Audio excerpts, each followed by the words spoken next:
ومن كل شيء خلقنا زوجين لعلكم تذكرون ففروا إلى الله إني لكم منه نذير مبين ولا تجعلوا مع الله إلها آخر إني لكم منه نذير مبين كذلك ما أتى الذين من قبلهم من رسول إلا قالوا ساحر أو مجنون أتواصوا به بل هم قوم طاغون فتول عنهم فما أنت بملوم وذكر فإن الذكرى تنفع المؤمنين وما خلقت الجن والإنس إلا ليعبدون ما أريد منهم من رزق وما أريد أن يطعمون إن الله هو الرزاق ذو القوة المتين. أعوذ بالله من الشيطان الرجيم. بسم الله الرحمن الرحيم. الحمد لله الذي أنزل إلينا كتابه العظيم رحمة وذكرا وهدى وبشرى فأنار به السبيل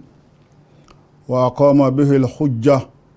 وفرق به بين الحق والباطل ورفع به من شأن من عباده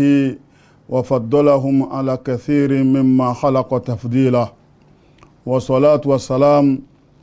على إمام المتقين وأسوة المؤمنين نبينا الأمين الذي بلغ الرسالة وأدى الأمانة ونصح الأمة وجاهد في الله حق جهاده حتى آتاه اليقين.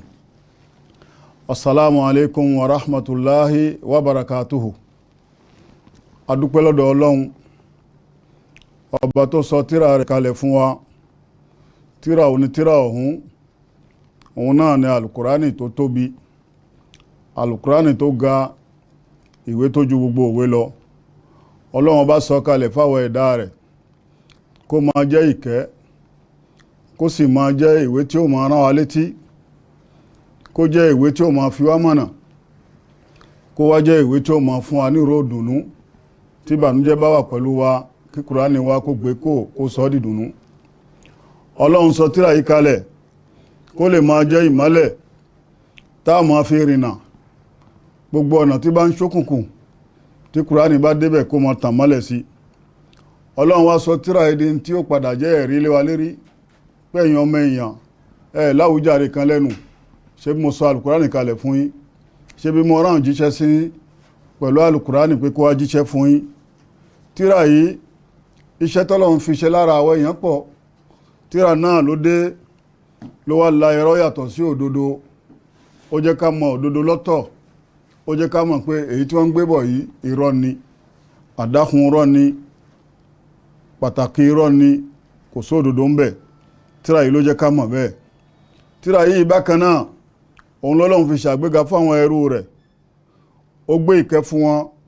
ó gbọ́lá fún wọn, ó wá ṣe wọ́n ní ọlá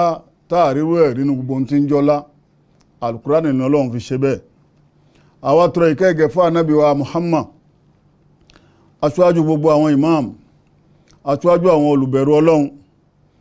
Ànábì wa Muhammad ni òun náà ni olùkọ́ṣe gbogbo àwọn mùmínì òdodo,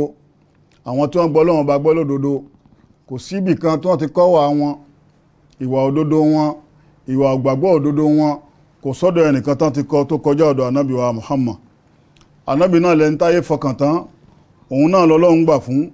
Ó wá jíṣẹ́ Ọlọ́run náà gẹ́gẹ́ bó ṣe tọ́ àti gẹ́gẹ́ bó ṣe yẹ. Ó kìlọ̀ fáwọn ẹ̀dá gbogbo tá a kù sí, gbogbo ìṣìwàhù wa,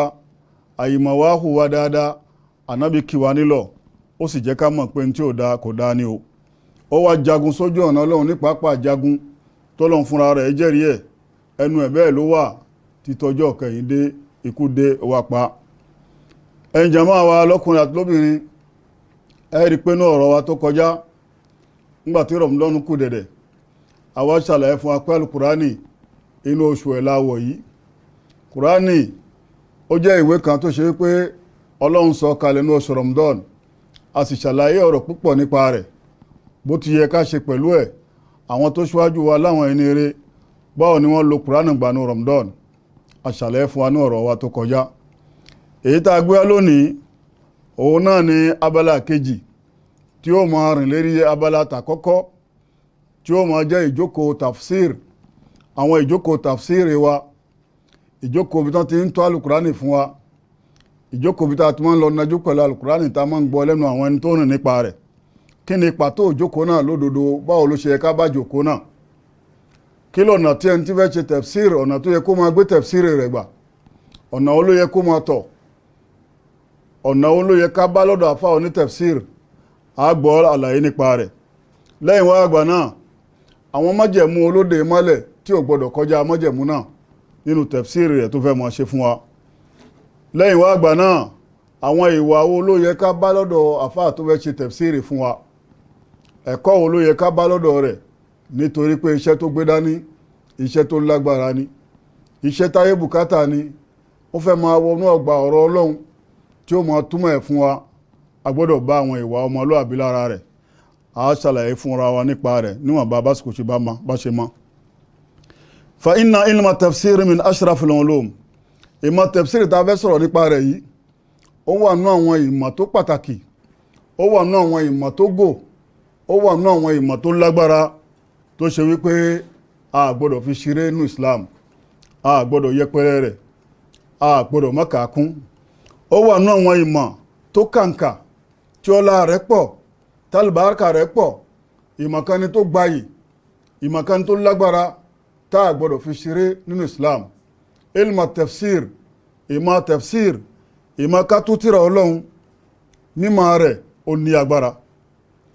wa ma'rifatu, mímọ̀ rẹ̀ wa hajatul ummat ilayha masa. àwọn àwùjọ wa ní mùsùlùmí àtẹ̀ntí ìṣe mùsùlùmí bùkátà wa sí ìmọ̀ tafsir ó ní agbára, ó sì bùháyà. nítorí pé kí ni Kùránì Ọlọ́run lẹ́nu náà fẹ́ tú, Kùránì Ọlọ́run lẹ́nu náà fẹ́ ṣàlàyé. ó gbọ́dọ̀ wá gbogbo ọ̀nà kó rìn lérí bọ́lọ́run bá ṣe sọ, kó rìn lérí bọ́lọ́run bá ṣe fẹ́, kó rìn lérí mùrádù Ọlọ́run. a nídìí rẹ̀ pípọ̀, à ń bùkátà rẹ̀. wa qad sharafa Allahu ala tafsir wa rafa'a makanahum. fúnra Ọlọ́run lọ́lọ́run bá gbé àpọ́nlé, ló gbé iyì, ló gbé ọlá fáwọn tó rìn náà tafsir, àwọn tó kọ́ ẹ̀kọ́ nípa rẹ̀, àwọn tó wọ́n gbọ́ àgbọ́yé rẹ̀. Ọlọ́run ṣàpọ́nlé wọn, Ọlọ́run sì gbé wọn ga, Ọlọ́run pàtàkì wọn. wa ja'alahum marjan li ibadihi. ó wá ṣe wọ́n láwọn kan tó ṣe pé bá a bá lọ títí, bọ́rọ̀ bá ń rújú sí wa nínú Al-Qur'ani, bọ́rọ̀ bá ń rújú sí wa nínú ọ̀rọ̀ Ọlọ́run, ọ̀dọ̀ wọn la máa padà sí pé bàbá wọn ní tafsir, kí lọ́lọ́run bá sọ nípa àyà yìí, kí lè ròǹgbà Ọlọ́run lérí àyà yìí, kí ló fa sábàbí táyà ẹ̀ fi sọ̀kalẹ̀. Ọlọ́run ṣe wọ́n lẹ́nu tá a máa dá ọ̀rọ̀ padà sọ́dọ̀ wọn, àwọn àfáà wọn ní tafsir. Ọlọ́run fẹ́ràn wọn púpọ̀, Ọlọ́run gbógo fún wọn nítorí pé wọ́n lọ ka ẹ̀kọ́ ọ̀rọ̀ Ọlọ́run. ìdí nìyẹn tó ṣe pé gbogbo ẹni tá a bá fẹ́ mú láfa tafsir, ká mọ̀ wípé lè lọ tààrà, ó lọ ka ẹ̀kọ́ ọ̀rọ̀ Ọlọ́run, ó gbọ́ àgbọ́yé rẹ̀, ó mọ̀ nípa rẹ̀, ó mọ̀ èròǹgbà Ọlọ́run lérí àyà kọ̀ọ̀kan, lérí gbólóhùn kọ̀ọ̀kan tọ́lọ́run bá sọ sínú Al-Qur'ani. iṣẹ́ ńlá ni o. ọ̀dọ̀ wọn la máa padà sí níbi àgbọ́yé ọ̀rọ̀ Ọlọ́run, wa ma'rifatu muraduhu, àti gbogbo ń tọ́lọ́run bá gbà lérò níbi ọ̀rọ̀ rẹ̀ tó gbé kalẹ̀. wa kafa bizalika fadlan wa sharafan. ìdí eléyìí ó tó ní ọlá, ó tó lápọ̀nlé fún gbogbo ẹni tó bá rìnnà nípa tafsiri, torí pé iṣẹ́ ńlá ni wọ́n gbé dání, iṣẹ́ ńlá ni wọ́n sì fẹ́ máa ṣe fún wa ní Islam. a nídìí wọn, ayé ń bùkátà wọn. jama, ìmọ̀ tafsir ìmọ̀ tó lágbára ni o. Ọlọ́run sì kọ́ ọlá púpọ̀ síbẹ̀, Ọlọ́run kọ́ ọlá púpọ̀ síbẹ̀. wa fa'idatuhu li talibil ilmi fi nafsihi khasatan wa li ummatihi amma. àǹfààní pọ̀ ń bẹ fọ́mọ akẹ́kọ̀ọ́ tó lọ ṣe tahasusu tafsir, àbórìnà nípa rẹ̀ dáadáa. àǹfààní pọ̀ ń bẹ fóun náà, ọlá sì ń bẹ púpọ̀ fún. lẹ́ṣà bẹ́ẹ̀ ni fún gbogbo àwọn ìjọ tó rọ kíríkà rẹ̀ nílùú tó wà àti ní gbogbo àgbáyé tí wọ́n máa gbọ́hùn rẹ̀. jalilatun ọlá yìí ga, ọlá yìí mà tóbi. ẹ dákun ẹja lọ́nà Al-Qur'ani ká lọ gbọ́n tọ́lọ́run bá sọ nípa ìmọ̀ tafsir. ọlọ́run bá ọba tọ́lá rẹ̀ ga ń sọ báyìí fún wa pé ya ahlal kitabi, apẹ̀yìn tá a gbé tírà fún, ẹ̀yin tá a jogún tírà wa fún. qad ja'akum rasuluna yubayyin lakum kathiran mimma kuntum tukhfuna minal kitabi. ọlọ́run ẹ̀yin tá a gbé tírà kalẹ̀ fún síwájú ànábì wa Muhammad, ẹ̀yin tá a fà Táórà lé lọ́wọ́, ẹ̀yin tá a fi Zẹ̀búrà lé lọ́wọ́, ẹ̀yin tá a gbé Ìnjílà dání kánábì wa Muhammad tó dé. nígbà táwọn ànábì yìí lọ tán, ẹ̀yin tẹ́ ẹ jogún ẹ̀ tẹ́ ẹ gbé dání. ọlọ́run náà ti fi òjíṣẹ́ wa ránṣẹ́. òjíṣẹ́ tá a fi ránṣẹ́ yìí yubayyin lakum kaseeran mimma kuntum tukhfuna minal kitabi. àwọn òjíṣẹ́ wa wọ̀nyí wọ́n dé, ó dé, ànábì wa dé tí ń jẹ́ ànábì wa Muhammad, tí ó máa wá ṣàlàyé fún yín, tí ó máa wá fọ́ sí wẹ́wẹ́ nínú ọ̀pọ̀lọpọ̀ ń tẹ́ ẹ gbé pamọ́ nínú àwọn ọ̀rọ̀ àwọ ọlọ́run, àwọn òfin ọlọ́run ọba tẹ́ ẹ gbé pamọ́. a ti sọ òjíṣẹ́ míì kalẹ̀, a sì ti gbé tírà míì lé lọ́wọ́ kó máa wá fọ́ àlàyé nípa rẹ̀, kó máa ṣàlàyé nípa ọ̀pọ̀lọpọ̀ nǹkan tẹ́ ẹ gbé pamọ́ tẹ́ ẹ ṣàlàyé fún àwọn àjọ yín. àbòsí ọ̀rọ̀ ọlọ́run ọba tẹ́ ẹ ṣe eléyìí tó dé yìí, ó dé láti lè wá la òdodo mọ́lẹ̀, ó dé láti lè wá fa irọ́ sọ́tọ̀, ó dé láti lè wá wẹ ìwé wa mọ́. gbogbo púpọ̀ nǹkan tẹ́ gbé pamọ́ a ti sọ òjíṣẹ́ wa kalẹ̀ pẹ̀lú tírà wa kó máa wá ṣàlàyé wọ̀yà fún ankẹ́sìr, yóò sì máa ṣàmójúkúrò lára gbogbo nǹkan míì tẹ́ lérò pẹ́ṣẹ̀ ni, tẹ́ lérò pé wàhálà ni, tẹ́ lérò pé dààmú ni. òjíṣẹ́ èdè láti lè ṣàlàyé gbogbo ẹ̀ fún yín o. qad ja'akum minallahi nurun wa kitabun mubin. ọlọ́run lẹ́yìn èèyàn, ìmọ́lẹ̀ ti dé. bí ìmọ́lẹ̀ bá dé, òkùnkùn á sì paradà. ọlọ́run ní ìmọ́lẹ̀ dé o. tírà wa tí máa ń fọ́ àlàyé nípa nǹkan tó pamọ́, tí máa ń ṣàlàyé nípa irọ́, tí máa ń ṣàlàyé nípa òdodo, tírà wa yìí ti dé látọ̀rọ̀ tani, látọ̀rọ̀ ọ̀kan nínú àwọn òjíṣẹ́ wa tó gbayì, tó mú òdodo dání. yahdi billahu man ittaba'a ridwanahu subula salami. ọlọ́run bá fi tírà yìí ránṣẹ́, ó fòjíṣẹ́ lé láti lè máa fi ń mọ̀nà tó mọ́, ọ̀nà òdodo, ọ̀nà àótọ́, ọ̀nà tí ó máa jẹ́ kí èèyàn máa ṣoríire. wa yukhrijuhum mina zulumati ila nur. ó sì wá láti lè máa yọ yín kò ní òkùnkùn táwọn tó kọjá ò ṣàlàyé fún yín, wọ́n máa wá gbé yín lọ sínú mọ́lẹ̀. kúránì ló dé láti ṣe bẹ́ẹ̀, ànábì ló dé láti ṣe bẹ́ẹ̀. yóò máa wá ṣe gbogbo eléyìí lábẹ́ ìyọ̀ǹda tọ́lọ́hun. wa yahdihim ila siratin mustaqim. ìwọ tó wá yìí, dídé tó dé yìí, láti máa wá fi ọ̀nà mọ̀ yín lọ síbi ọ̀nà ó tọ́ ní, ọ̀nà tó sí, ọ̀nà tí ò jẹ́ wọ́kọ̀wọ́kọ̀, ọ̀nà òdodo. ọlọ́run bá sọ ayà yìí kalẹ̀ láti fi hàn pé tírà ọlọ́run, tírà tá a ṣàlàyé ni, tírà tí máa ń sọ òdodo ni, tírà tí máa ń fi òótọ́ hàn ni, tírà tí sì máa ń sọ pé léyìí òkùnkùn ni, kì í ṣe mọ́lẹ̀. ọ̀kan náà àwọn àyà náà ni. ọlọ́run tó ń sọ fún àwọn àyà míì, ó ní yá ìwà náàsù, mo pe gbogbo ẹ̀yin èèyàn yányán láì dẹ́nìkan sí, àtẹni tó ṣáájú, àtẹni tó ní, àtàwọn tí ń bọ̀ lọ́nà tí ò tí ì dé.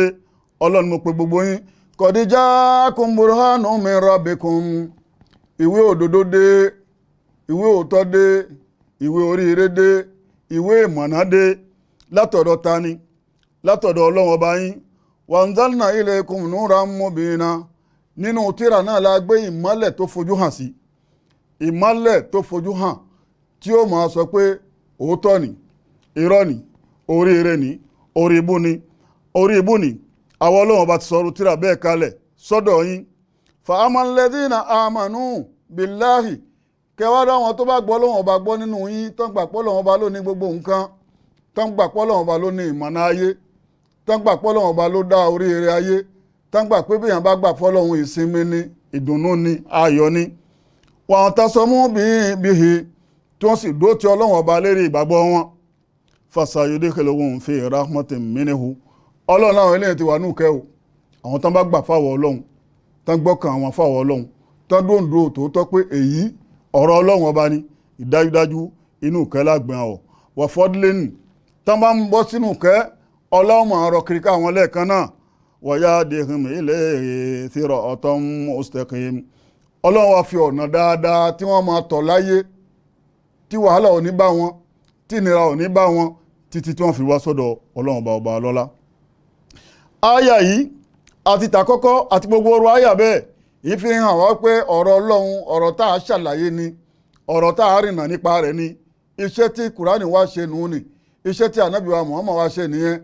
ànábì gbọ́ àgbọ́yé ọ̀rọ̀ ọlọ́run ó ṣe àlàyé ẹ̀ ó fọ́ sí wẹ́wẹ́ tíra tí ń fọ́ nǹkan sí wẹ́wẹ́ lálùkùránì. ìdí nìyẹn tó ṣe pé a nídìí àwọn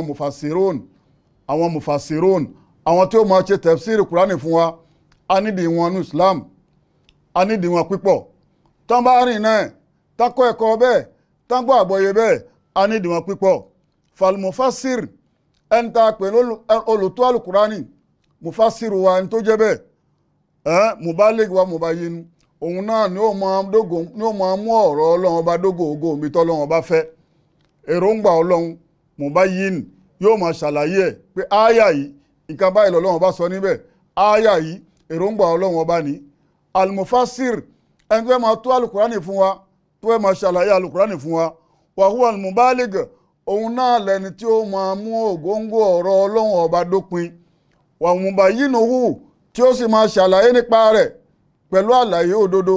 pẹ̀lú àlàyé òótọ́ wàlbàlágùl mubin ìmú ọ̀rọ̀ ọlọ́run ọba dógóńgó ọ̀rọ̀ ojú ibi tọ́lọ́run ọba fẹ́ tó hàn yìí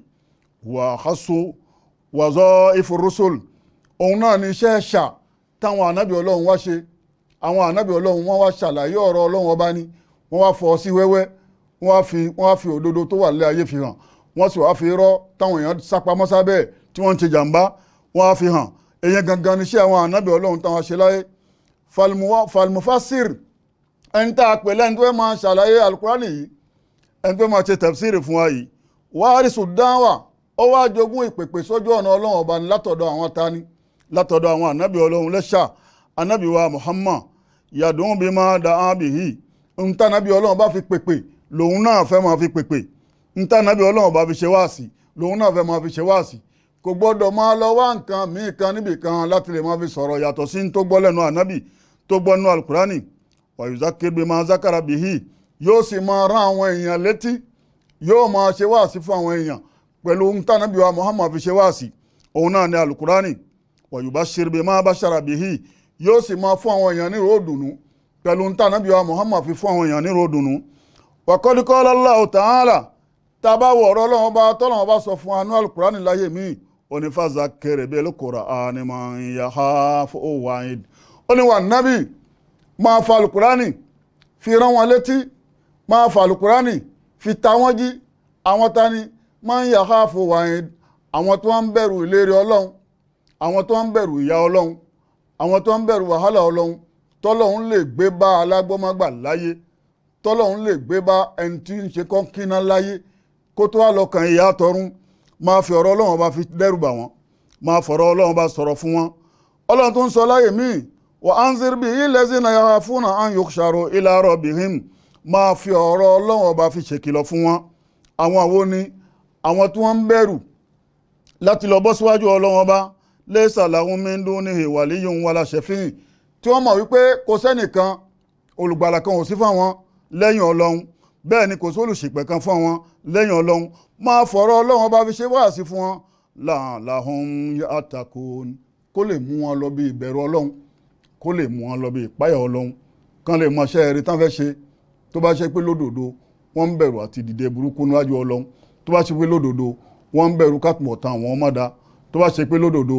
wọ́n ń ran kan ìgbádùn ọlọ́run láyé àti lọ́run máa fi kùránì fi ta wọ́n jí máa fi kùránì fi kì wọ́n nílọ̀ máa fọ́ sí wẹ́wẹ́ fún wọn ká lè mọ̀ pé èyí ló dáa èyí ò dáa ntọ́lọ̀ nítorí ẹ̀ sọ alukurani kalẹ̀ ní ẹ̀ wala tansa ayyuha al-mufassir ìwọ olùfọ́ kurani sí wẹ́wẹ́ ìwọ àfa tafsiri wa má gbàgbé qawlallahi má gbàgbé ọ̀rọ̀ ọlọ́run ọba tọ́lọ́run bá sọ pé innama yassarnahu bilisanika bó bá ṣe pé o bá rìn náà tafsiri lọ tọ́lọ́run ní kó yí ẹ tọ́lọ́run ní kó gbọ́ àgbọ́yé ẹ màpáwọ̀ ọlọ́run ọba ní kó yí ẹ àṣẹ ní rọrùn fún ẹ litubashir bihil muttaqin kó lè máa fi fún àwọn olùbẹ̀rù ọlọ́run ọba ní ròdùnú ni má fi kùránì ẹ̀ já wọn láyà má fi kùránì ẹ̀ dẹ́rùbà wọn má fi kùránì ẹ̀ lé wọn sá kó lójú ọ̀nà ọlọ́run máa fi wọn lọ́kàn balẹ̀ ni ajẹ́kóró ẹ lọ́rùn ajẹ́ kó yé ẹ àfá tẹ̀fsírì ajẹ́ kó yé ẹ tó bá bára rẹ lónìí pé àfá tẹ̀fsírì ní àbẹ́ òtẹ̀yìn ara rẹ láfá tẹ̀fsírì ní gbogbo olùṣe tẹ̀fsírì lágbàáyé yanyan ọlọ́run ní fàínàmá yásárnáhù bìlìsáníkà a ní kó rọ̀ ẹ́ lọ́rùn kí kùránì máa jáde lẹ́nu rẹ pẹ̀lú rọrùn ẹ̀rí bẹ́ẹ̀ lìtùbá ṣíra bí ilmú tẹ́kínà kó lè máa fi fún àwọn olùbẹ̀rù ọlọ́run ọba nírò òdùnnú pé wàhálà yín ò ní gbé ẹ padà jèrè ẹ̀ láyé ẹ padà jèrè ẹ̀ lọ́run wà tó ń zera bìhì kọ̀ ó máa ń lò dá lẹ́yìn wa àgbà náà kó máa fi kí àwọn kọ́ńkínná àwọn àjọ kọ́ńkínná àwọn ìjọ alágbómágbà máa fi ké ìkìlọ̀ fún àwọn náà wípé kèfèrí ò ní lọ láì jìyà iṣẹ́ rẹ̀ onímọ̀tòmọ̀tò ò ní lọ láì jìyà iṣẹ́ rẹ̀ kó máa jẹ́ káwọn náà máa mọ̀ bẹ́ẹ̀ pé gbogbo nǹkan yóò máa lọ nígẹ́ bọ́lá wọn bá fi fẹ́ fàjálálá wazaifa rusul fil balagil mubin àwọn ànábì ọlọ́run yányán ọlọ́run ọba gbé iṣẹ́ yìí síbi pé kán máa ṣàlàyé lópin kán sì máa ṣàlàyé lódodo kán sì máa ṣàlàyé pẹ̀lú òótọ́ allazi tumahin bishara ya allazi yatadammana bishara wan nadara iṣẹ́ ọlọ́run ọba tí wọ́n gbé dání òun náà ló jẹ́ kí ń fi àwọn ènìyàn lọ́kàn balẹ̀ wípé èrò òdùnnú ń bẹ nínú alukurani ìkìlọ̀ sì ń bẹ nínú alukurani gẹ́gẹ́ bọ́lá wọn bá ṣe sọ lọ́ọ̀yà kan wípé wà má arsalnaka illa mubashiran wa nazira ìwà nábì tá a bá gbé ọ dìde tá a bá rán ẹ níṣẹ́ ìgbéde tá a gbé dìde ni pé kó o máa wá jẹ́ olùkìlọ̀ kó o sì lè máa jẹ́ oníwàásí kó o sì máa jẹ́ olùfúnni nínú òdùnnú fún àwọn tani fún gbogbo àwọn ẹni tó wà níwájú rẹ̀ tó jẹ́ àlùmọ̀ rẹ̀ ànábì máa ṣe wáásí fún wọn. falmufasir salih allazi yuridu najaha fi tafsirihi yajibu alayhi an yasluka al-manhaj al-haqiqi gbogbo mufasiru àwọn onítẹ̀fsírì tó wá fẹ́ jẹ́ tẹ̀fsírì rẹ̀ lọ́dọ̀ ọlọ́run tá a máa ròyìn tẹ̀fsírì rẹ̀ pé lágbájá ẹni rẹ̀ nínú tẹ̀fsírì rẹ̀ tóun náà sì ń fẹ́ láti lè kọjá níwájú ọlọ́run níhìn ayé torí ìkọjá méjì ní ń bẹ ìkọjá àtayé òun ni ó mú wa ìkọjá dáadáa tayé ni ó mú wa kọjá dáadáa lọ́run almufasir oníwàásí tó fẹ́ máa jẹ́ nìkan tí ó fẹ́ kọjá láyé àti lọ́run nínú tafsir rẹ̀ tí ń ṣe yajibu alayhi an yasluka al-manhaj al-haqiqi dandan ni kó rìn lérí ìlànà tó jẹ́ ìlànà òdodo táwọn ẹni ọlọ́run bá gbé kalẹ̀ tá a gbọ́dọ̀ bá tafsiri lórí ẹ̀ bẹ́ẹ̀ àwọn ẹni rere àwọn ẹni ọlọ́run tó kọ́ ṣe tafsiri yìí lẹ́yìn àwọn ànábì ọlọ́run lẹ́yìn àwọn sọ̀hábà wọ́n gbé àwọn ìlànà kan kalẹ̀ tó jẹ́ ìlànà òdodo tí tafsiri gbọ́dọ̀ máa rìn lórí ẹ̀ tó gbọ́dọ̀ máa rìn lórí ẹ̀ wal afdal wọ́n wá fún alápèjúwe mélòó kan nínú alukur'ani nínú àwọn tírà wọn al afdal min al manahij wa turuk èyí tó dájú nínú àwọn ọ̀nà tá a lè máa gbé tafsiri gbà lásìkò tá a wà yìí táwọn ẹni ọlọ́run bá gbé kalẹ̀ min hazil manahij lérí àwọn ọ̀nà tí wọ́n fi ń ṣe tafsiri lérí àwọn ọ̀nà táǹgbà fi gbọ́rọ̀ ọlọ́run bá kalẹ̀ nínú tírà lẹ́fẹ́ gbé kalẹ̀ ní láwùjọ lẹ́fẹ́ gbé kalẹ̀ ní mọ́sálásí lẹ́fẹ́ gbé kalẹ̀ ní ládùúgbò lẹ́fẹ́ gbé kalẹ̀ ní. al-manhaj al-Qur'an al-azim li Ibn Kathir wọ́n gbé ọ̀nà tí bàbá wa Ibn Kathir tó ṣe tafsir al-azim yẹn ti bàbá Ibn Kathir wọ́n fi ṣàpèjúwe fún wa wípé gbogbo ẹni bá fẹ́ máa ṣe tafsiri kó rìn lérí ọ̀nà tí bàbá yẹn gbé kalẹ̀ dájúdájú tó bá rìn bẹ́ẹ̀ yóò sọ àsọ̀kalẹ̀ ayọ̀ yóò sọ àsọ̀kalẹ̀ oríire yóò sọ àsọ̀kalẹ̀ dùnú àwọn tó sì máa fẹ́ máa wà níwájú rẹ̀ wọ́n máa rí òótọ́ gbọ́ wọ́n sì máa rí pé èyí tá ń bá a sọ̀rọ̀ yìí kì í ṣòbótò èyí tá ń bá a sọ yìí ọ̀rọ̀ ọlọ́run ọba ni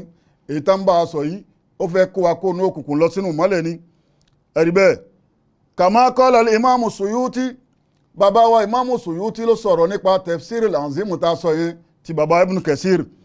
òun ló já mọ̀ pé manhaj tí bàbá náà gbé kalẹ̀ manhaj al-haqiqi ni ọ̀nà òdodo ni ọ̀nà òótọ́ ni ọ̀nà tó kọ́ni lọ́gbọ́n ni ọ̀nà tó kóni yọ kónu wàhálà ayé ni bàbá wa Suyuti ló já mọ̀ bẹ́ẹ̀ ìgbà tó fẹ́ sọ̀rọ̀ ó ní lam yulaf ala namatihi misluhu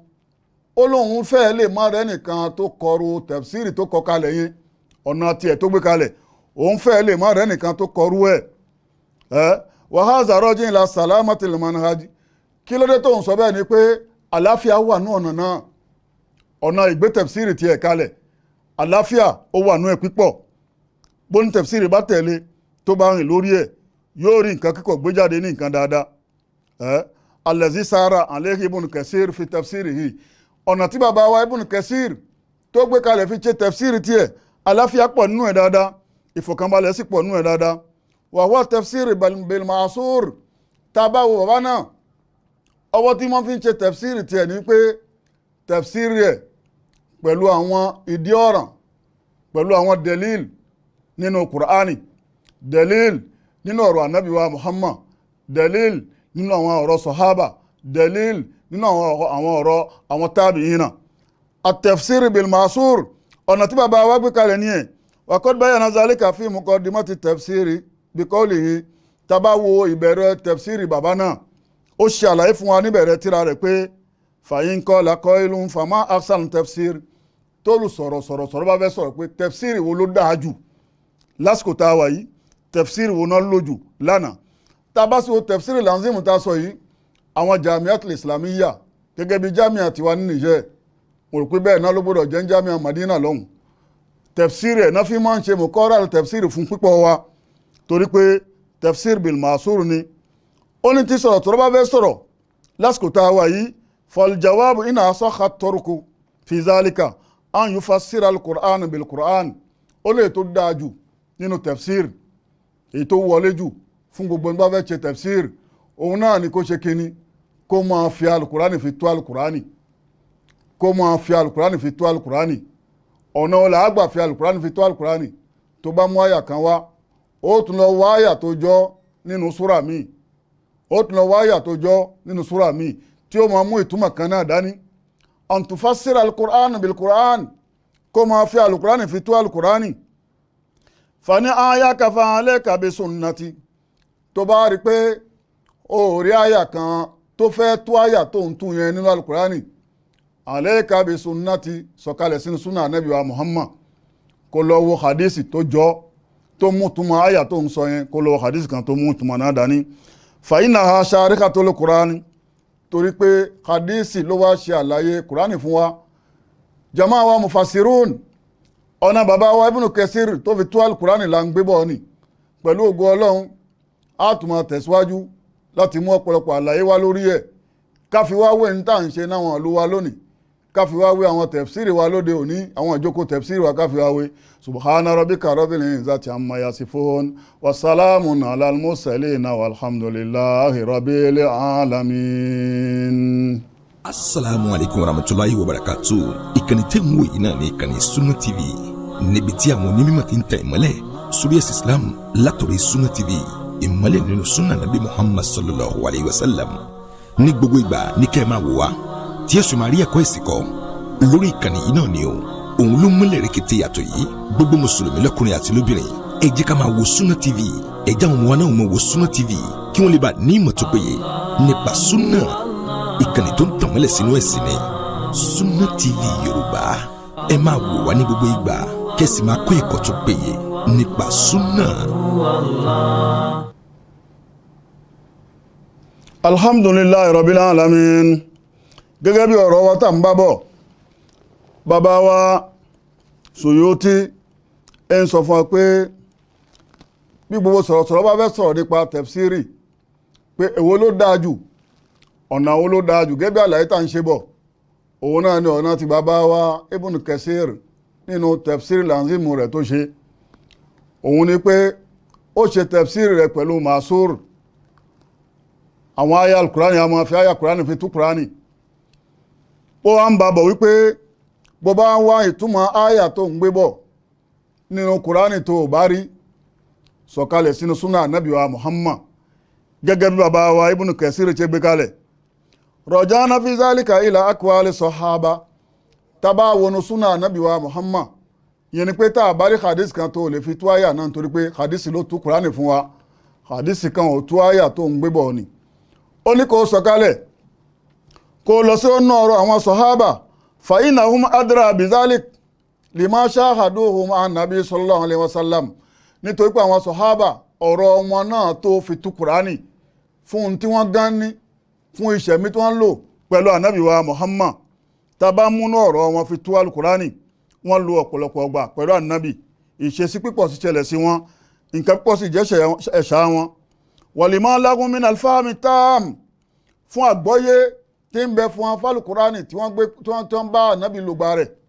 àgbọ́yé pọ̀ fún wọn tó ń gbọ́yé wà ilmu sahih àti ìmọ̀ òdodo tí ń bẹ pẹ̀lú wọn ìmọ̀ wọn ò ní iyèméjì nínú ìmọ̀ wọn ò sì lọ́wọ́kọ̀wọ́kọ́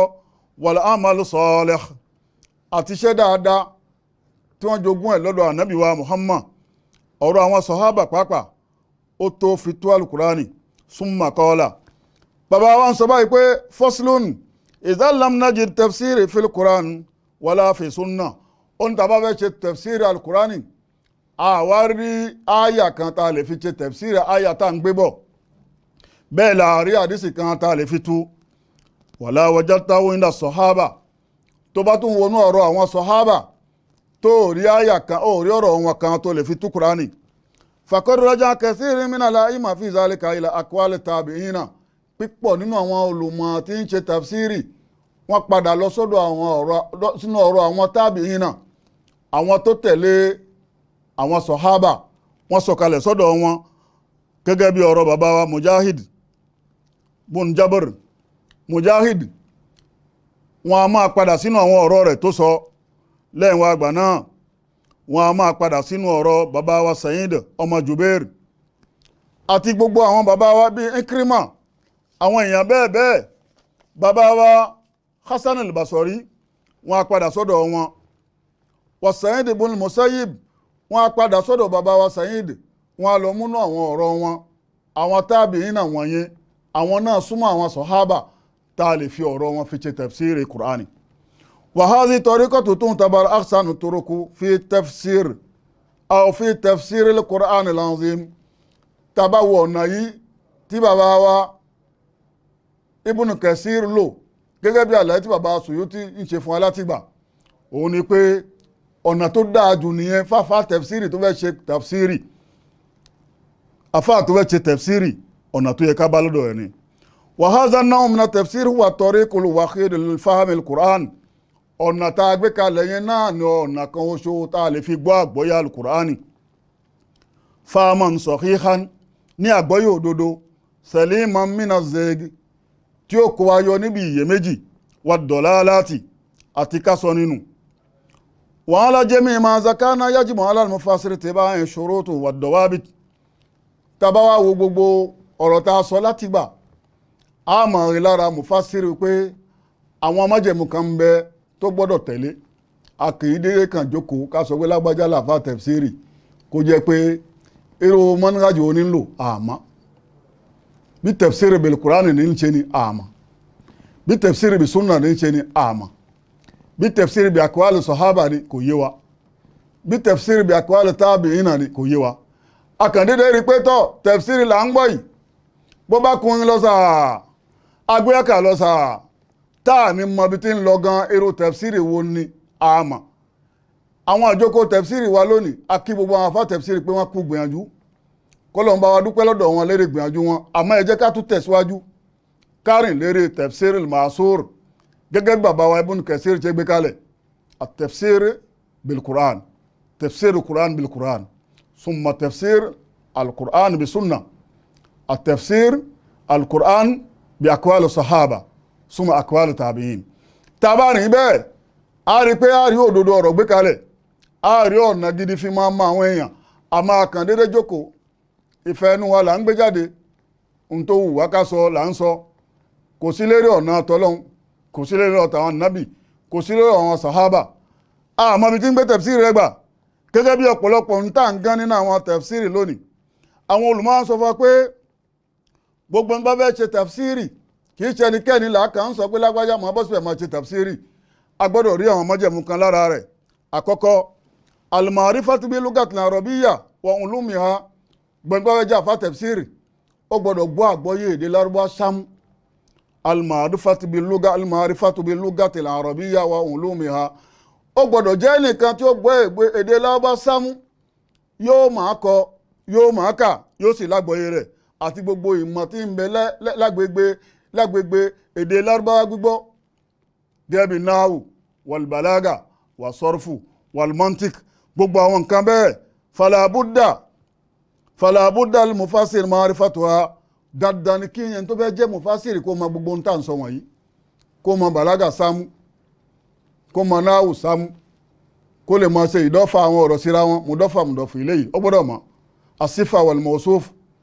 ẹ̀rí bẹ́ẹ̀ gbogbo àwọn nǹkan bẹ́ẹ̀ mufasiri ó gbọ́dọ̀ jẹ́ nìkan tí ó gbọ́ èdè Lárúbáwá kò ní jẹ́ alárùn mọ́ kò gbọ́dọ̀ jẹ́ alárùn mọ́ li anna al-Qur'an unzila bi lugatin arabiyya Qur'an inú èdè Lárúbáwá la sọ kalẹ̀ sí kì í ṣe èdè Yorùbá kì í ṣe èdè Haúsá kì í ṣe èdè Ègùn ẹni bá fẹ́ jẹ́ mufasir ó gbọ́dọ̀ gbọ́ èdè Lárúbáwá sámú liyatamakkan min fahmi ma'ani al-Qur'an kó lè ràn án lọ́wọ́ láti lè máa gbọ́ àwọn gbólóhùn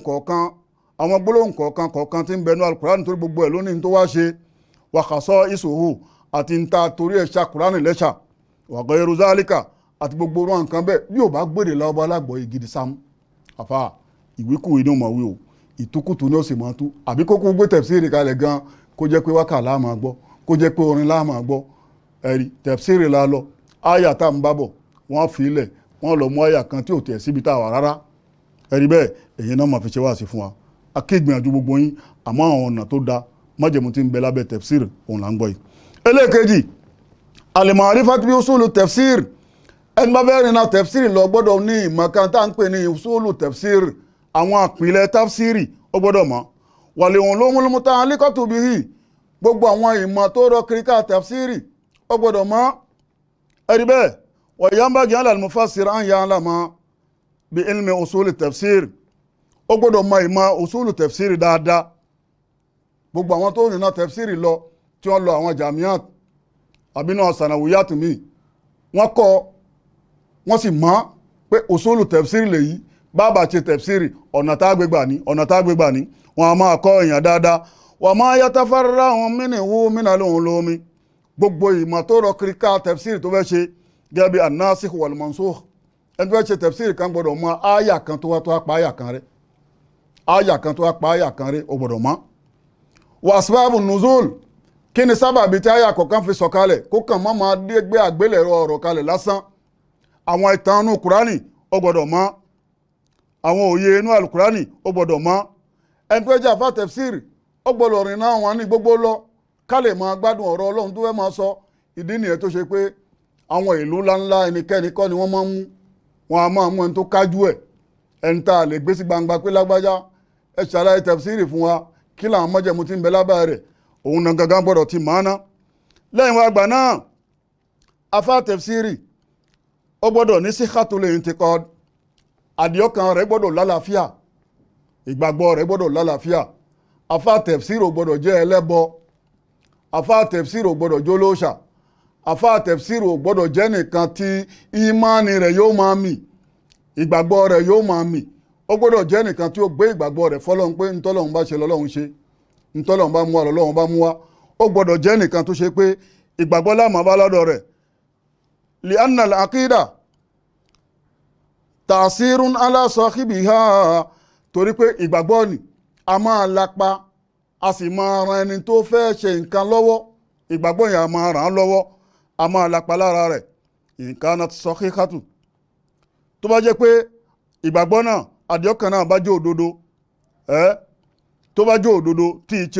ṣe ìgbàgbọ́ pé mo gba nǹkan kan gbọ́ yìí gba nǹkan kan gbọ́ fàyínká náà dọ́ọ́là tó bá jẹ́ pé ìgbàgbọ́ òdodo ni yóò sì máa mú lọ bí ààyè òdodo nínú tafsiri òdodo láàmú àgbọ́ lẹ́nu rẹ̀ àwọn ọ̀rọ̀ tọ́lọ́wọ́n bá fẹ́ ni ó sì máa jẹ́ lọ́dọ̀ rẹ̀ wàyí ń kaná dọ́là fàyínà sátadí fún òun ìlà àtàkèrèké wífkò hawahu tó bá jẹ́ nìkan tí ò nákìídà tí ìgbàgbọ́ rẹ̀ orílẹ̀ àdìọ́kàn rẹ̀ orílẹ̀ ẹ rí i pé tafsiri ti bá ń ṣe èyí tí ó máa sìn lọ bí ìfẹ́ inú rẹ̀ ibi tó lúgọ sí nínú wàá bí ibi tó lúgọ sí nínú wàá burúkú ibẹ̀ náà ni ó sábà máa gbé tẹ̀fsírì lọ fáwọn èèyàn bí ká máa kọ́ àwọn èèyàn ní bí wọ́n ṣe lọ ṣẹbọ bí bá a ṣe nífi àwọn èèyàn lọ́kàn balẹ̀ síwájú Ọlọ́run ibẹ̀ náà ni tẹ̀fsírì ẹ̀ yóò máa sábà gbé lọ torí pé òun gangan kò gbọ́ Ọlọ́run ọba gbọ́ òun gangan ò gbà pé Ọlọ́run ọba ní ń pani òun gangan ò gbà pé Ọlọ́run ọba ní ń jẹ́ káàbùrú kàyàn òun gangan ò gbà pé Ọlọ́run ọba ní ń jẹ́ káàbùrú kù. àkídà ìgbàgbọ́ ó gbọ́dọ̀ wà lọ́kàn àfà tẹ̀fsírì gbaingbain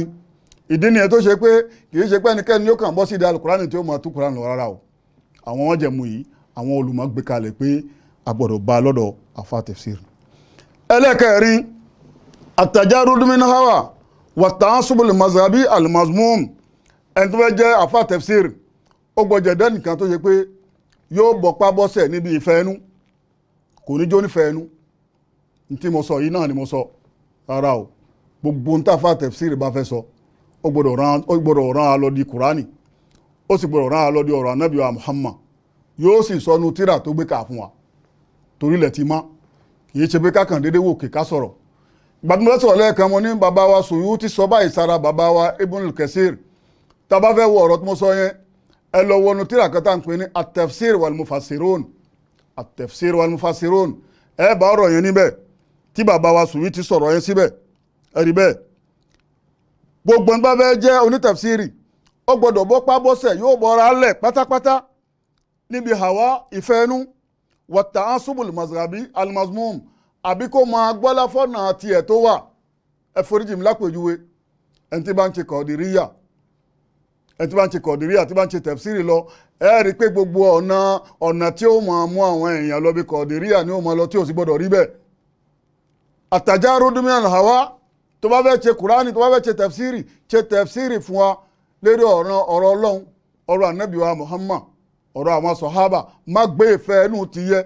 àbínú ìjọ tí wọ́n wà àbínú ẹgbẹ́ tí wọ́n wà kó máa wá là á kalẹ̀ fún gbogbo ẹni tí ń wà níwájú. gbogbo ẹni tó wà níwájú ẹ̀kọ́ ní ń bá ẹ ṣe ọ̀nà tó wà o, gbogbo ẹni tó wà níwájú ẹ̀kọ́ ní ń bá ẹ ṣe ọ̀nà tó wà. tó bá sì ń lẹ̀ lọ́bẹ̀ lẹ́ẹ̀kan náà yóò ti mọ yan wí ọ̀nà tí bàbá wà bẹ̀ ní gbé wa lọ yẹn o, tí bàbá ń ṣe bẹ̀ ní gbé wa lọ yẹn o. yajibu ala al-mufassir an yatajarrada an hawahu wal mail ila mazhabihi, àbí mazhabi tiẹ̀ tó ń ṣe ibẹ̀ ló máa wá lọ, malikiya ni mí, shafi'iya ni mí, ibẹ̀ ló máa wá lọ. rárá má ṣe bẹ́ẹ̀ nu tafsir rẹ̀. wa an ya'tamida fi bayani ma'ani ayatil karima ala tafsiriha, kó sì máa gbọ́kànlé gbogbo àwọn àlàyé tó fẹ́ máa ṣe fún àánú tafsir rẹ̀ pé òdodo inú kùránì ló ń fẹ́ sọ dúnà lẹ́mẹ́lì ìlà mazhabihi, kó wọ́n máa tì wá lọ bí mazhabi rẹ̀. àfa tafsir ò gbọ́dọ̀ máa tì wá lọ bí mazhabi rẹ̀. aw hawahu, àbí ìfẹ́ ẹnu rẹ̀ tó fẹ́ràn. ragbatan nafsihi, àbí kó máa fi tẹ́ ìfẹ́ ẹnu ara rẹ̀ lọ́rùn pé ọ̀nà àwa tá a wà ọ̀nà òdodo ni. wala yutalikil kalam duna dalil wa bayyina, gbogbo ohun tó ní tafsir bá sì fẹ́ sọ kó máa sọ̀rọ̀ pẹ̀lú àlàyé tó kúnná, kó máa sọ̀rọ̀ pẹ̀lú ìwà òdodo, pẹ̀lú òótọ́ ní ká máa bá lọ́dọ̀ rẹ̀. ọ̀rọ̀ tó bá sì sọ tó bá juwe tíra kan pé ibẹ̀ ni ẹgbẹ́ lọ́wọ́ ká sì bá ọ̀rọ̀ tó bá sọ ní tíra náà. ẹ̀rí bẹ́ẹ̀ àwọn ilé jẹ́ wọn bá májẹ̀mú táwọn olùmọ̀ gbé kalẹ̀ wípé gbogbo ẹni tó bá fẹ́ ṣe tafsir májẹ̀mú tó gbọ́dọ̀ máa rìn lérí ẹ̀ nìyẹn. torí pé bàbá wa dòkítọ́rù béèrè kí ni shurut wa sifat tá a gbọ́dọ̀ bá lọ́dọ̀ mufassiru. káwá gbogbo ohun tá a gbé kalẹ̀ lónìí àwọn ní tafsir òde òní, ǹjẹ́ májẹ̀mú náà pé lára wa? ǹjẹ́ agbédè lárúbáwá gẹ́gẹ́ bó ṣe tọ́? ǹjẹ́ akọ́ àwọn ìmọ̀ tí ń bẹ lẹ́gbẹ̀ẹ́gbẹ́ rẹ̀? ǹjẹ́ a máa sọ́rfù? ǹjẹ́ a máa bàlágà? ǹjẹ́ a máa mantik? ǹjẹ́ a máa falsafa? ǹjẹ́ a máa gbogbo nǹkan tí ń bẹ lára lugha al-arabiyya? náhàwù ǹjẹ́ a máa dáadáa? ǹjẹ́ a gbọ́ àgbọ́yé èdè lárúbáwá dáadáa ká tó di mufassiru láwọn àdúgbò wa, láwọn mọ́ṣáláṣí wa? ǹjẹ́ ilmu usulu tafsir ń bẹ lọ́dọ̀ wa? òun ló mú Al-Qur'an, ǹjẹ́ a mọ̀ nípa rẹ̀? asbabu nuzul ǹjẹ́ a mọ̀ nípa rẹ̀? lóòótọ́ kó wá ń gbìyànjú pé àfá tafsiri ni mí, àfá tafsiri mi, àfá kìíní ni mí, onígbà ni mí. ǹjẹ́ àárín náà ilé ẹ̀kọ́ wo la ti kọ́? wájú àfá wo la ti kọ́? ǹjẹ́ àgbà ìmọ̀ ẹ̀ ká tó máa ṣe? àbítọ̀ ìlú kan rí wa, àbádúgbò rí wa, àbíjàmọ́ rí wa, lágbájá lè ṣe tafsir, àwọn náà bá jẹ́ àmọ́ náà lálàgbà o. tá a bá gbà tán ká padà bọ́ sílé kéwú, tá a bá gbà tán ká padà bọ́ sílé kéwú. ọlọ́run ti kẹ́ wa ń bẹ̀rẹ̀ ní débi pé àwọn ilé kéwú ńláńlá ti ń sọ̀kalẹ̀ sílùú wa. bí adé markaz Sakété yóò kọ́ gbóhùn tó wá fẹ́ kọ́ ń bẹ̀ ní Jamiat Dirasat Nuriyya àti tún wà ń bẹ̀. bí adé Ibn Battuta, bí a lọ káàkiri bí adé wẹ́rẹ̀ wọ́n ti gbé kalẹ̀. kíyàn má tijú, wàláhì kíyàn má tijú. bí a bá yọ tijú nù yóò rí ìmọ̀, yóò sì rọ́nà tó dáa láti lè máa ṣayé láǹfààní. òun ló dáa jù, òun ló pé jù. àwọn ìwà wo la gbọ́dọ̀ wá bá lọ́dọ̀ ẹni tá a fẹ́ pè ní mufassiru? ma hiya al-akhlaq wal adabu wal muwassafatu lil mufassiri. kí làwọn ìwà, kí lẹ̀kọ́ tó yẹ ká bá lọ́dọ̀ ẹni tó fẹ́ jẹ́ mufassiru? torí pé èèyàn gangan níṣẹ́ ńlá tó gbé dání ìwà lámbùkátà lọ́dọ̀ ẹ àfa tafsiri kó gbọ́ dáadáa. hunaka al-adid min al-adab allati yajdaru bil mufassir at-tahalla biha. àwọn ìwà dáadáa tá a gbọ́dọ̀ bá lọ́dọ̀ àfa tafsiri la fẹ́ sọ fún wa yìí. àkọ́kọ́ ikhlasu niyyatu lillahi. àfa tafsiri gbọ́dọ̀ ní àníyàn tó dá, àníyàn rẹ̀ gbọ́dọ̀ dá sí ọ̀rọ̀ tó gbé dání, àníyàn rẹ̀ gbọ́dọ̀ dá sáwọn ẹ̀dá ọlọ́run, àníyàn rẹ̀ gbọ́dọ̀ dá lérí àwọn òjíṣẹ́ ọlọ́run, ó gbọ́dọ̀ ní àníyàn tó dá. falasil fi talabil ulumi ash-shar'iyya, ètò jẹ́ ìpìlẹ̀ fún gbogbo àwọn awá ìmọ̀ ṣẹ̀ríà tẹ́lẹ̀. an yurida biha an yurida sahibaha biha ifadatul mujtama. èyí tó dáa jù ní ká láníyàn pé ìmọ̀ tí mo lọ́kọ̀ yìí o mo fẹ́ fi ṣàwùjọ láǹfààní ni o. wa taqdimul khair, àti láti lè máa fún wọn lóore lójoojúmọ́ wal manfaatu bi ilmihi, láti lè máa fi ìmọ̀ rẹ̀ fi ṣàǹfààní. kó wà bẹ́ẹ̀ lẹ́mìí ẹ̀ ń ti ń kéwú ìmọ̀ ṣẹ̀ríà wa yanfa'ul akharin, láti lè máa ṣe àwọn ẹlòmíì láǹfààní. wa yabtagi wajha Allahi, kó sì máa fi ìmọ̀ rẹ̀ fi wá àánú ọlọ́run, ojúkọ̀nà ọlọ́run. wa zalika li anna likibala ladini alalẹ́zínà, nítorí pé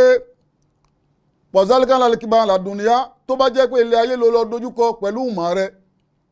tó bá lọ dojúkọ ayé pẹ̀lú ìmọ̀ rẹ̀, ayé ló dojúkọ pẹ̀lú ìmọ̀ rẹ̀ pé mo fẹ́ láyé, mo fẹ́ kó ayé jọ, mo fẹ́ dọlọ́lá látara ìmọ̀ rẹ̀, ó ti bà nǹkan jẹ́. kọ̀díyàt fáwọn mufasil alayhi radiyan hazi hadafi, yóò wá jẹ́ kí mufasir ẹni tó máa ṣe tafsir kó kọ́ ẹ̀yìn sí nta torí ẹ̀ gbé sílé kéwú àbí tóun gangan torí ẹ̀ lọ kéwú. wọ̀tàhájú lè gẹ́rẹ́ mubtagahu, yóò wá dojúkọ nǹkan míì tọ́lọ́hun ọba ò fẹ́ lọ́dọ̀ rẹ̀ láti rí.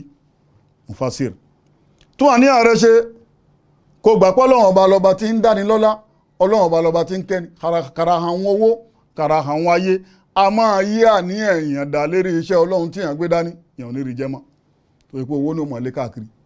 gbogbo wa tá a jẹ́ mufasir rẹ̀ já tó àníyàn wá ṣe ká lè ríṣẹ́ ìjẹ́ dáadáa. àkọ́kọ́ nìyẹn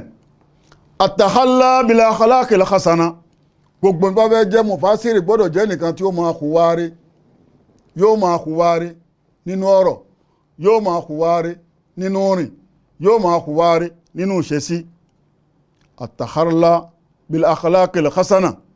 àwọn ìwà dáadáa. wa zalika li anna al-mufassir yu'addu makhal qudwa li akharin. ẹni tá a pè ní mufasir, òun náà là gbogbo àwọn tó kù lẹ́yìn fẹ́ máa kọ́ṣe. ọ̀rọ̀ Ọlọ́run ní tù, èèyàn ò gbọ́dọ̀ máa tó ọ̀rọ̀ Ọlọ́run ká bá nínú àwọn oníjàgíjàgan, èèyàn ò gbọ́dọ̀ máa tó ọ̀rọ̀ Ọlọ́run ká bá nínú àwọn ọ̀dàlẹ̀, èèyàn ò gbọ́dọ̀ máa tó ọ̀rọ̀ Ọlọ́run ká bá nínú àwọn mọ̀náfìkì, èèyàn ò gbọ́dọ̀ máa tó ọ̀rọ̀ Ọlọ́run ká bá nínú àwọn olè, èèyàn ò gbọ́dọ̀ máa tó ọ̀rọ̀ Ọlọ́run ká bá nínú àwọn olójú kòkòrò. yu'addu mahal qudwatul akharin, ẹnìkan ni táwọn tó kù gbogbo lẹ́yìn rẹ̀ gbọ́dọ̀ máa kọ́ṣe ẹ̀ pé mufasir wa ẹ̀ máa ní yurshiduhum li tariqi sawabi, òun ni máa ń fi ọ̀nà mọ́ wá lọ sójú ọ̀nà tó tọ́. ǹjẹ́ ẹ̀kọ́ ẹ̀kẹ́ tí ń fi ọ̀nà lọ sójú ọ̀nà tó tọ́ ká tó wọ́n bá òun náà lérí ọ̀nà wọ́kọ̀wọ́kọ́ tó jẹ́ pé ẹlẹ́bọ ní òjẹ́, oníṣekúṣe ní òjẹ́, kò dá bẹ́ẹ̀, kò bá mú bẹ́ẹ̀, kò gbọ́dọ̀ lọ bẹ́ẹ̀. gbogbo ẹni bá fẹ́ jẹ́ mufasir ó gbọ́dọ̀ jẹ́ nìkan tó ṣe wípé àníyàn rẹ̀ yóò da, ìwà rẹ̀ á bà lọ́wọ́ ẹ̀, káwọn tó kù lè máa kọ́ṣe lára rẹ̀. makarimul akhlaq, àwọn ìwà àpọ́nlé. tọ́mọ ní ajẹ́rìí bàbá wa wallahi wọ́n dá màánà, wọ́n sì ní déédé, wọ́n sì ṣàbòsí bó ṣe yẹ ká máa bá gbogbo àwa tá a jẹ́ àfa tafsir ni. allati tazhara ala kulli harakatihi, ètò ṣe pé yóò máa hàn níbi gbogbo ìgbésẹ̀ rẹ̀ kọ̀ọ̀kan tí bá ń gbé, gbogbo ìgbésẹ̀ rẹ̀ kọ̀ọ̀kan tí bá ń gbé. wa sakanatihi, kódà kó dákẹ́ jẹ́jẹ́ báyìí, ká máa rí ìwà rẹ̀ kà lára rẹ̀, ká máa rí ìwà rẹ̀ kà lára rẹ̀ tó bá dákẹ́ tó bá ń sọ̀rọ̀. wa aqwalihi, níbi ọ̀rọ̀ rẹ̀ tí bá ń sọ. wa af'alihi, àwọn iṣẹ́ tí bá ń ṣe. wa mazharuhu, ìmúra rẹ̀, ìjáde rẹ̀, ká máa rí ìwà ọmọlúwàbí kà lára rẹ̀. ká máa rí ìwà ọmọlúwàbí kà lára rẹ̀. fi kalamihi, nínú ọ̀rọ̀ rẹ̀. ma yatma'inu sami, ọ̀rọ̀ tí ó máa jẹ́ kí àwọn tí ń gbọ́rọ̀ lọ́dọ̀ rẹ̀ kọ́kàn wọn máa balẹ̀. allazi la yunafir sami, ọ̀rọ̀ tí ò ní máa lé gbogbo àwọn tí bá ń gbọ́rọ̀ lẹ́nu ẹ̀, tí ò ní máa lé wọn sá. òun ló yẹ ká máa gbọ́ lẹ́nu mufasir. lẹ́yìn wa àgbà náà ìjáde rẹ̀ kó máa jáde ìjáde ọmọlúàbí wàyùjáhid bil lisanihi kó máa jagun sójú ọ̀nà Ọlọ́run Ọba pẹ̀lú ahọ́n rẹ̀ kó má jẹ́ kí owó àwọn olówó kó dẹ́rùbà kó kó láyà jẹ kó má jẹ́ kó owó àwọn olówó wàlá yaqdan li mali ahadin kó má máa kó bẹ́rẹ́ fún àwọn olówó nítorí kó lè rógbà lọ́dọ̀ wọn a ò já hihi àbí kó máa gbọ̀n kiri lẹ́yìn àwọn ọlọ́lá wàyùjáhid bil lisanihi fala yakutumul haqqa kó máa jagun pẹ̀lú ahọ́n rẹ̀ kó má gbé òdodo pamọ́ wàyàktárímul kabir kó sì jẹ́ nìkan tí ó máa ṣàpọ́nlé àwọn àgbàlagbà ìṣàpọ́nlé àwọn àgbàlagbà ọ̀tọ̀ ni ju ká máa kó bẹ́rẹ́ ká máa wá gbọ̀n kiri fólówó lọ kówó wọn gba òdodo lẹ́nu wa ká má lè sòdodo mọ́ ká má lè sọ̀rọ̀ ó tọ́ mọ́ ká má lè rìnrìn rẹ̀ mọ́ wàyùwà kírun hùn tí ó sì máa tẹríba fún àwọn àgbàlagbà ẹ̀rí bẹ́ẹ̀ wàtàrọ́f bífọ́lìhì tí ó sì máa dá ọlá àwọn mọ̀ ìdá ọlá àwọn àgbàlagbà mọ̀ lọ́tọ̀ ó yàtọ̀ sí wípé ọlá pé wọ́n jó lówó wọ́n jó lọ́rọ̀ káwá débi òdodo ọ̀rọ̀ ní alukurani káwá rí pé ìwà tí kurani sọ yẹn fẹ́ jọ wá wọn káwá fòbẹ̀dá wọ́n fòbẹ̀dá ṣàlàyé bil mau'izatil hasana gbéjáde pẹ̀lú wáàsí tó dáa wọ́n torí wọn kò gbọ́rọ̀ Ọlọ́run bá pamọ́ wàyálbásmá yazghar sí mọ́tò kásì máa bá àfa tẹ̀fsírì wà níbi bá pé yes àfa tẹ̀fsírì ní bọ̀ yìí káṣọ dá lọ́rùn ẹ̀ kó dùn wò kó jọ ọmọ èèyàn gidi ka alim káṣọ rẹ̀ fi hàn pé olùmọ̀ ní bọ̀ yìí wàyá jisibi sẹ́kínà kó sì máa jókòó pẹ̀lú ìfọkànbalẹ̀ wà wàkọ́r yẹn ni pé káfa tẹ̀fsírì má jẹ́ oníjàgídíjàgan wà wàkọ́r pẹ̀lú ọwọ̀ wà haiba àti ẹrù jẹjẹ wà kazalika fi mishyatihi àti tí bá tún rìn ká bá ọ̀wọ̀ lára rẹ̀ ká bá ìtẹríba lára rẹ̀ ẹlẹ́ẹ̀kẹta nínú ìwà tá a gbọ́dọ̀ bá lọ́dọ̀ mufasir al-amal bil Qur'an kí mufasir jẹ́ nìkan tí ó máa fi Qur'an fi ṣiṣẹ́ mufasir ẹgbẹ́ jẹ́fà tafsir kó jẹ́ nìkan tí ó máa fi al-Qur'an fi ṣiṣẹ́ wa zalika li anna sulba mawdu' tafsir wal Qur'an al-Karim nítorí pé ọ̀kan kan bí tó fẹ́ fi ṣiṣẹ́ náà ní Qur'ani náà níṣẹ́ tiẹ̀ Qur'ani ló fẹ́ máa ṣàlàyé fún wa fala yumkin an yakuna al-mufassir laysa lahu fahmi bil Qur'an al-Karim kò wá yẹ kẹ́ńtà pè ní mufasir kó má gbọ́ àgbọ́yé Qur'ani apèyàn ní mufasir kò gbọ́ àgbọ́yé Qur'ani ó ti kábùkù bára ẹ̀ ó ti kábùkù báṣẹ́ tó gbé dání wala yamal bima fihi kò wá fi tí ń bẹnu Qur'ani fi ṣiṣẹ́ tó ṣe pé ọ̀tọ̀ ni orúkọ rẹ̀ ń lọ ọ̀tọ̀ ni mufasir ń lọ ọ̀tọ̀ ni iṣẹ́ rẹ̀ ń lọ mufasir pẹ̀lú iṣẹ́ tó gbé dání tí ń bẹnu Qur'ani ó gbọ́dọ̀ máa jọra wọn. wa qad qala Dr. Sobag bàbá Dr. Sobag ń sọ báyìí fún anu tíra rẹ̀ ó ní na hazal kitabul karim tíra tá a fẹ́ máa tú la yaftahu khazainu kunuzihi wa jawahirihi wa durarihi illa liman amana bi manzilihi ọlọ́run kì í ṣí pẹpẹ ọ̀rọ̀ kan bẹnu alukurani ọlá ń bẹnu alukurani àgbéga ń bẹnu alukurani iyì ń bẹnu alukurani owó ń bẹnu alukurani ọlọ́run bá kì í ṣílẹ̀kùn ẹ̀fẹ́ ni tí ò mọ iyì alukurani ẹni tí ò mọ iyì alukurani tálẹ̀ tí ò mọ iyì alukurani náà lẹ́ni tí ò fi tí kurani sọ bí ká fi hùwà kò fi ṣiṣẹ́ ọ̀tọ̀ ní tọ́lọ́run bá sọ ọ̀tọ̀ ní tí ń sọ kò ní gbà yìí wàláì kò ní gbà yìí kò sì ní lọ́lá kò sì ní ga yóò máa lé ọlá ni kò ní bẹ̀bẹ̀ lópin ìgbà tí kò ti fi alukurani ṣiṣẹ́ lópin ìgbà tí kò ti fi alukurani fi hùwà ẹ̀rí bẹ́ẹ̀ illa liman amana bi manzilihi wa amila bihi kala kullihi tó fi gbogbo ohun tí ń bẹnu alukurani tí fi ń ṣiṣẹ́ tí fi ń hùwà eléyìí gangan ló fẹ́ rí ọlá tí ń bẹnu alukurani jẹ wa halalahu gbogbo halal ẹ̀tọ́ tí ń bẹnu alukurani ń ṣe ìtún kọ́ àwọn èèyàn lórí ẹ̀ wa harrama haramahu tó sì ṣe gbogbo tí ń jẹ́ wọ̀ ń bẹ̀ ká má ṣẹbọ ká má ṣe ṣìná ká má mutí ká má jalè ká má kówó olówó lóde ká má jalè ká má ṣojú kòkòrò tí o bá ti ṣe bẹ́ẹ̀ wa akhlasa lillahi niyya tó sì tún àníyàn rẹ̀ ṣe fi fahamihi níbi gbígbọ́ alukurani yìí wa talabihi lil ilm tó sì fi ń wá ìmọ̀ dáadáa lójoojúmọ́ allazi yablughu tafsiruhu wa tadabburuhu iṣẹ́ tá a torí ẹ̀ ní kó máa ṣe tafsiri ni pé kó máa rorí sí àwọn ọ̀rọ̀ Ọlọ́run tí ń bẹ níbẹ̀ kó sì máa wá báwo ni yóò ṣe máa dàgbà sónú ẹ̀ ní gbogbo gbà. lẹ́yìn wàgbà náà èyí tó wá jẹ́ ìwà tá a gbọ́dọ̀ bá lọ́dọ̀ mufasir الخيص على النقل بسرك ودقة والنجاح gbogbo nípa fẹ́ jẹ́ àfá tẹ̀fsírì kó jẹ́ nìkan tó ṣe wípé yóò máa sọ àwọn ọ̀rọ̀ tó bá bá nú alukurani pẹ̀lú òdodo kó wá òdodo nú alukurani ni kó máa gbé jáde wa min zalika al-khirs ala adamu nakili illa ma yakunu musbitan fi min siqatihi gbogbo nípa fẹ́ máa gbé jáde fún àánú tẹ̀fsírì kó jẹ́ nǹkan kan tó fẹsẹ̀ rinlẹ̀ nínú ọ̀rọ̀ Ọlọ́run nínú ọ̀rọ̀ ànábì tó jẹ́ nǹkan òdodo yàtọ̀ sí ọ̀rọ̀ àwọn israeliyat àwọn ìtàn israeliyat àwọn ìtàn kan tí wọ́n fi bà ìsìláàmù lórúkọ jẹ́ àwọn ìtàn rọ́ táwọn èèyàn máa kóyà ìtàn tí ò sínú alukurani ìtàn tí ò sínú ọ̀rọ̀ ànábì wa Muhammad onítẹ̀fsírì gbọ́dọ̀ jẹ́ nìkan tí ó máa jìnnà sí gbogbo orú nǹkan bẹ́ẹ̀ gbogbo nípa fẹ́ máa fi bá wa sọ̀rọ̀ kó jẹ́ nǹkan kan tó ní ìdí pàtàkì tá a lè béèrè pé tó bàbá wa mo lẹ gbé rọ́rọ̀ yìí inú tíra hadisi wo lẹ gbé rí nínú tíra àwọn sọ̀hábà wo lẹ gbé rí tó bá ń ṣe bẹ́ẹ̀ tẹ̀fsírì yóò máa gbé ẹ wá gbogbo ohun tá a sọ lónìí kẹwo àwọn ìjókòó tẹ̀fsírì wa lọ kẹwo àwọn tí ń ṣe tẹ̀fsírì kẹwo ìgbésẹ̀ wọn kẹwo ìṣesí wọn tó ọlọ́run kó ṣamọ̀nà gbogbo wa kò sẹ́nìkan tó bọ́ ń bẹ̀ kò sẹ́nìkan tó jábọ́ ń bẹ̀ àfẹni tó bá ṣe tán láti tún ara rẹ̀ ṣe àfẹni tó bá ṣe tán láti gbọ́rọ̀ ọlọ́run àfẹni tó ṣe tán láti tẹ̀lé ọlọ́run àwa ń rọjú ṣe wá sí ẹ̀yin rọjú gbọ́ wá sí tẹ́ bá ń rọjú gbọ́ wá sí kẹsì máa rọjú lò wá sí. bàbá wa Alhaji Abdulrazak ọlọ́mọba alẹ́kùn ọlá wọn mọ̀jà máa padà sí ibú mọ̀jà máa padà sí ìgbàláburú gbogbo àwọn náà tí à ń sọ̀rọ̀ ọlọ́run mọ̀jà máa padà sí ìgbàláburú. subhana rabbika rabbil izzati amma yasifun wa salamun alal mursalin walhamdulillahi rabbil alamin. Allahu akbar.